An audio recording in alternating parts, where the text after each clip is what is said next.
En el nostre 28è aniversari i centenari del naixement del Jari Rodari, hem volgut portar la biblioteca i la lectura a casa dels nostres usuaris més grans, que aquest octubre també fan anys, per fer-los companyia i sorprendre'ls amb un regal en forma de lectura, que acompanya i cura molts mals. I ho farem a una de les obres més conegudes del Rodari, Contes per telèfon, que es va publicar l'any 1962. El protagonista del nostre llibre és el senyor Bianchi, un representant de comerç que viatja molt i que es trobi on es trobi, cada vespre truca a la seva filla petita per explicar-li un conte. Així doncs, hi havia una vegada un conte.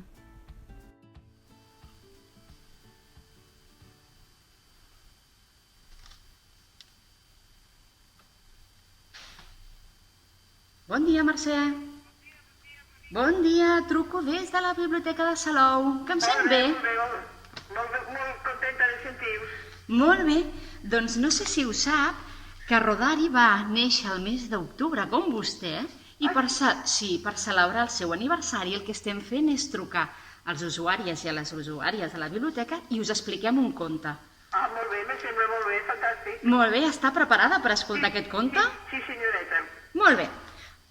Comencem. El conte es titula El país sense punta. Anda, no havia sentit mai. Molt bé. Començo. En Joanet Rodamont era un gran viatger. Viatge que viatjaràs. Una vegada va anar a parar en un poble on les cantonades de les cases eren rodones i les teulades no acabaven en punxa, sinó en una mena de gep suau. Al llarg del carrer hi havia un parterre de roses i en Joanet li va agafar un rampell de posar-ne unes al trau. Mentre collia la rosa, parava molt de compte de no punxar-se amb les espines, però es va adonar de seguida que les espines no punxaven gens ni mica, no tenien punta i semblaven de goma i feien pessigolletes a les mans.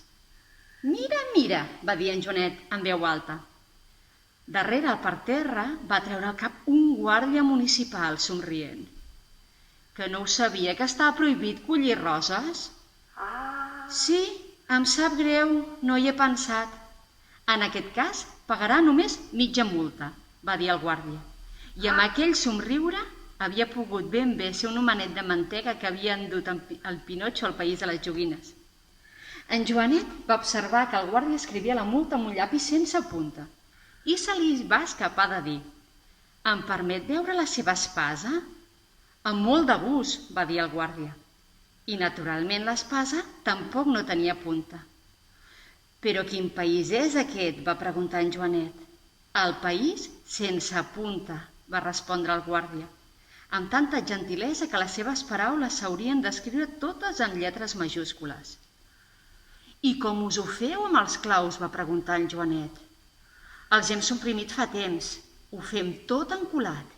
I ara, sisplau, doni'm 2 bufetades». En Joanet va badar la boca com si s'hagués d'empassar una coca sencera. «Per l'amor de Déu, no vull pas anar a la presó per ultratge a un oficial. Les 2 bufetades, en tot cas, les hauria de rebre jo i no donar-les». «Però aquí es fa així», va explicar el guàrdia gentilment. «Per una multa sencera, 4 bufetades. Per mitja multa, només 2. «El guàrdia? El guàrdia. Però és injust, és terrible». «Oh, i tant que és injust, oh, i tant que és terrible», va dir el guàrdia. «La cosa és tan odiosa que la gent, per no veure's obligada a bufetejar uns pobres innocents, se'n guarden ben bé prou de fer res contra la llei. Au, vinga, doni'm aquestes 2 bufetades i l'altra vegada espero estigui més pel que fa. Però jo no li vull donar ni tan sols un copet a la galta, per si de cas li faré una carícia. Si és així, va concloure el guàrdia, m'haurà d'acompanyar fins a la frontera». I en Joanet, humiliadíssim, es va veure obligat a abandonar el país sense punta, però encara avui somia en poder-hi tornar, per veure, de la manera més gentil, una bonica casa amb la teulada sense punxa. I conte contat, conte acabat. Què li ha semblat, Mercè, aquest conte? Que guai, que guai. No havia sentit mai. M'ha agradat moltíssim, ha sigut molt guai, molt guai. Me'n recordaré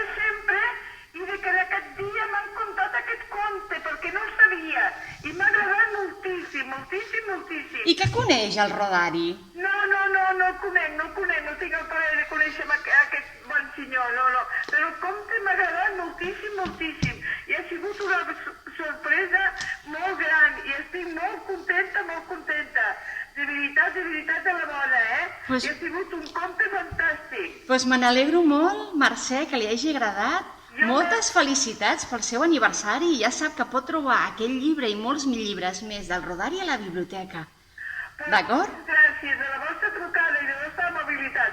I el conte m'ha agradat moltíssim, perquè no està renyit ser gran em tindré il·lusió de tot el món. Clar que sí, perquè els... I més en aquestes diades que estem passant, aquests dies. I tant, Mercè, perquè els contes no tenen edat i a tots ens agrada somiar. De veritat, m'ha agradat moltíssim i us quedo molt agraïda. Ha sigut un conte fantàstic i me'n recordaré tota la vida que als meus 80 anys em van explicar aquest conte de les taulades sense punta i tot això. Moltes gràcies, A vostè, Mercè, Ja passaré a saludar-vos, que ho disfruti, cuidis molt. Una abraçada molt forta des de la Biblioteca de Salou. Igualment, moltes gràcies, a vosaltres. Hasta pronto. Adéu.